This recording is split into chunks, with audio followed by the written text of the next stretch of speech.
Now, children, we will study, in a way, the most important topic of this chapter, common ion effect. The most important point of this chapter, and believe me, it is difficult to think of the paper, if this is a part of syllabus, to have the paper without a question based on this, especially the reasoning question. So please try to understand it very sincerely, and yes, pay attention, because it's a very lengthy topic and we have to take many examples and a lot of details of this. So please be attentive. Now, common ion effect. What is this, children? Common, meaning of common, something ion and its effect. Now, what is the effect? What does this common ion do? What is the effect of this common ion? It says the common ion effect. What is this? It's a phenomena. The degree of dissociation of a weak electrolyte suppresses in the presence of a strong electrolyte having one common ion. I repeat, the degree of dissociation of a weak electrolyte is suppressed or suppresses in the presence of strong electrolyte having one common ion. The degree of dissociation of a weak electrolyte is suppressed in the presence of strong electrolyte having one common ion. You write suppresses or suppressed, both will do. Now, what does it mean? Simple words, again focus. The degree of dissociation, ionization of a weak electrolyte, the one which is a weak electrolyte, suppresses, gets decreased,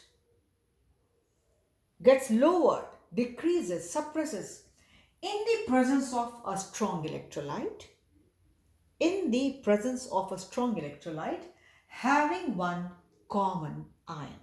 That electrolyte which has common ion. Let us see, children. Actually, so far you have not done practicals in lab due to corona reason, but in future when you will do, children, so what happens, we do salt analysis. Our salt has cation and the anion. So cations are categorized uh, on the basis of the common reagent which can be used to, separate them one after the other in the form of their precipitates. So there we also have group analysis, group 1, group 2, and likewise. I tell you, although again sounding very vague for you, that what is the she is talking, but fine, one day this corona thing all will be over and life will become back to normal, and then we will go and work in the lab. So children, what happens? Like in group 1, we have ions like lead or mercury, not mercury, silver, etc. So in group we put HCl. Fine, done. Come to group 2. In group 2 also we have lead and we have copper. Okay. Now what happens? There's some ions in group 2. Forget about group 1. Group 2, you'll say, what is this group 2 she's talking? It is a group we follow step by step, and for group 2 we have to put some reagents. Now children, in group 2 we pass H2S gas. Understood? There's a practical process going on in the lab. Practicals are going on, and then you make a solution of the salt and you're supposed to pass H2S gas. Fine, you pass H2S gas. Your salt may have either the zinc ion or copper ion. What all is there, we don't know. Okay, we have to identify. We identify the cation and the anion both in different ways. Uh, Cations you always identify on the basis of the precipitates formed, PPT formed. So to get the PPT of group 2 ions, say copper. Okay, forget about lead if you're finding it difficult, because lead is also in group 1. It might be misleading and confusing. Forget about. Think of copper. Copper is one ion which is present in group 2. This we get as PPT only on passing H2S. Clear? Okay. At the same time, children, then after group 2, we go to group 3, Then we go to group 4. When we reach group 4, we again pass H2S. And in group 4, we have the ion present as zinc or manganese. If zinc or manganese are present in our solution of the salt which is given to us, then they will precipitate there. And that's how we identify. I repeat, it's something like that, children. You are given guava pulp. You made pulp of that, you filtered that, you had a clear solution, and now you want to show that guava has iron. So in that solution of that pulp, fine solution, you will put those reagents which will separate your iron present in that solution in the form of PPT, and then you will say that, okay, here lead is present. In a way, it is testing there, right? A kind of testing, and that's testing we do in chemistry lab also. So children, on passing H2S gas, we get PPT of zinc also. On passing H2S gas, we get PPT of copper also. So how will you come to know? Now children, what happens? Suppose we're testing for copper. Copper is in group 2. So we will do what all is done in group 2. Zinc is in group 4. So we will do what all is done for group 4 ions. Now mind you, for copper we have to pass H2S gas, and for zinc also we have to pass H2S gas. Fine. So if I pass H2S gas, maybe I had copper but it was zinc which precipitated, or maybe I was having zinc which gave me PPT in group 2 and it is copper there, right? And forget about that. Here we have nickel also, children. Nickel is, okay, you will say zinc PPT will be white, copper will be blue. Forget about that. Here we have nickel also. Nickel PPT is black. When we pass H2S gas, for nickel ions, Ni, 2 plus ions, we get black PPT. And CuS is also black in color. So if I passed H2S gas, how will I come to know that this is black PPT of CuS copper of group 2, or it is a black PPT of nickel present in group 4? So what happens, children? We do it very selectively, very smartly, very logically. Since we know, you say, how do I know? Since I've studied, that's why I know. Otherwise, there was no reason that I knew it on my own. No. Children, what happens? I know that we require lesser number of sulfide ions to precipitate copper, while we require more number of sulfide ions to precipitate nickel or zinc or manganese. Okay? Now, what is there? So if I pass H2S gas, it will break up like this in both the cases. And I am saying I require lesser ions for precipitating copper and I require more ions for precipitating manganese or nickel. Okay, say nickel. Nickel also there. Ni 2 plus goes as NiS. Right, children? So this is also black. They both are black. So how to check? How to know? I want to confirm. I don't want to go wrong. I want to confirm. Don't go that copper salt will be blue or black in color. No, whatever. Just go by the testing. This PPT is black. Okay, I'm writing this is black for your surety. Black. This is also black. This is in group 2. This is in group 4. This is in group 4. So how will I go correct? I have to have some parameters, follow it, and then proceed. So what happens, children? In group 2, when I pass H2S gas, prior to that I add HCl. Got it? Means prior to passing H2S gas through that solution in the test tube, I first add HCl in that test tube where my solution was there. And then only I will pass H2S gas. While in this case, when I'll pass H2S gas, prior to that, in my test tube where I am having solution of the salt, I will first add NH4OH. I have to follow those norms. I have to follow those laws, principles, techniques I have to follow. Because I know the very concept, I require lesser number of sulfide ions to precipitate group 2, like copper here as CuS, black in color, which is black in color, and I require more number of sulfide ions to precipitate these ions as zinc, manganese, nickel, and suppose I go, because they both are black. So how will I come to know? NiS, nickel sulfide, which is black in color. So here I will first add HCl, then I'll pass H2S gas. So when I pass H2S gas, children, if this is there, copper is there, so in the presence of this HCl, when I pass H2S gas, this will precipitate. This will not, because here I will get less number of sulfide ions. Why so? Because this is a strong electrolyte, HCl. It breaks up into H plus and Cl minus. And when I pass H2S gas, it also breaks up into H plus and S minus minus. So this is a weak electrolyte. Its degree of dissociation or ionization will be suppressed in the presence of this strong electrolyte having this H plus common ion. Hence, the H2S, suppose I passed 100 moles. Out of those 100, say only 20 or 30 have got dissociated or ionized into sulfide, remaining a lying as it is. Hence, if copper was there in the solution, it will give me black PPT of CuS, and I can identify, yes, it is copper in the solution, or the given salt is containing copper cation. If it is not there, PPT will not come because I got less number of sulfide ions. Suppose this was not there, so this PPT will not come. Then I'll go to group 3, and then again in group 4, I pass H2S gas. So then when I pass H2S gas, I have to change the medium from acidic to basic. Now I add NH4OH.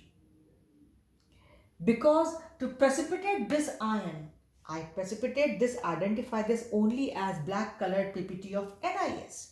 If that will be formed, I can say nickel is there, and that's what is my my aim of the whole practical, that I had to identify which ion is there. So if I get PPT on performing the test of group 4, I get black colored PPT, I will say it is nickel there. But how I got? Because I know to precipitate fourth group radicals, I need more sulfide ions. So now I have passed the same H2S gas here, but in the presence of NH4OH base. I have put this base first, and then only I have passed H2S gas. So what happens? It breaks up into NH4 plus and OH minus. And this weak electrolyte, it also breaks up into H plus and sulfide ions. But here, can you see, is there anything common? No. There is no common ion. Hence, it ionizes the way in the natural form, the normal form, it had to. The way it had to ionize. Say here out of 100, it had to ionize 80 moles. 80 will ionize. But here out of 100, 80 had to ionize as it was here. Only 20 got ionized because I have put this HCl, a strong electrolyte, which has common ion H plus here. You can see both have H plus. Hence, the degree of dissociation of this H2S is suppressed. It will give me only those many sulfide ions which will be just sufficient to precipitate if copper present in group 2 as its PPT, CuS, which will be black in color and I can easily identify. Right? If it does not happen, then I go to group 3. I perform its test. I'll come to that also. And then we go to group 4. Then we pass H2S gas again. For group 4, the test is that we have to pass H2S gas. I pass H2S gas in both the mediums. Then maybe when I pass H2S gas, nickel comes here, but nickel will never come here.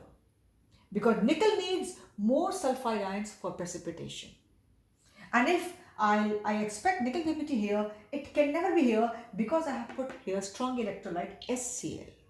So in both the cases, I am passing H2S gas to get sulfide ions, to precipitate the ions as their sulfides for identification. Both are black. But if I get PPT in group 2, I'll say it is copper. If I get PPT black color here, I will say it is nickel. So point is how I could make it possible. It was only because here I needed sulfide ions. Listen, I cannot say, no, don't ionize much. You just check yourself because I want to precipitate this. No, I have to do something technically. Something I have to do. I have to perform. with the logic that it does not ionize to that extent. Hence, I first put HCl, which has to break up into this and this, being a strong electrolyte. Then only I pass this H2S gas. Mind you, H2S is a weak electrolyte. You have never studied H2S to be a strong electrolyte. Hence, it breaks up like this, but in the presence of this, which is already there, it ionizes to a lesser extent. Hence, what happens? We get less sulfide ions and only group 2 ions precipitate as their sulfides. Now, if it did not happen, we go to group 3. We perform the test of that. Again, we may get PBT of that group or not. I have taken only group 4 here, because in group 4 also we pass H2S gas, children. Right? Group 2 and group 4 we both pass H2S gas. But in group 2 we pass H2S gas in acidic medium. And the best acid we take is HCl here. But in group 4 we pass the same H2S gas in the presence of NH4OH, the base. Here there is nothing common, right? And hence this ionizes to a greater extent, right? And thus we get more number of sulfide ions and PPT is formed, right? This is how it is there, and we get the PPT of group 4 ions, right? This is how it is there, right, children? So it goes like this. Clear? So you see, same H2S, I still say H2S is a weak electrolyte. And suppose you don't want NH4OH, you take any OH. Why NH4 I have written here? That reality also I will tell you later. You can suppose you take it was any OH. Okay, that is a strong electrolyte. That will also do. Because if I take any OH, it will be Na plus and OH minus. That is nothing common. Hence, here out of 100, suppose 80 ionize in the normal routine. So all 80 will ionize here.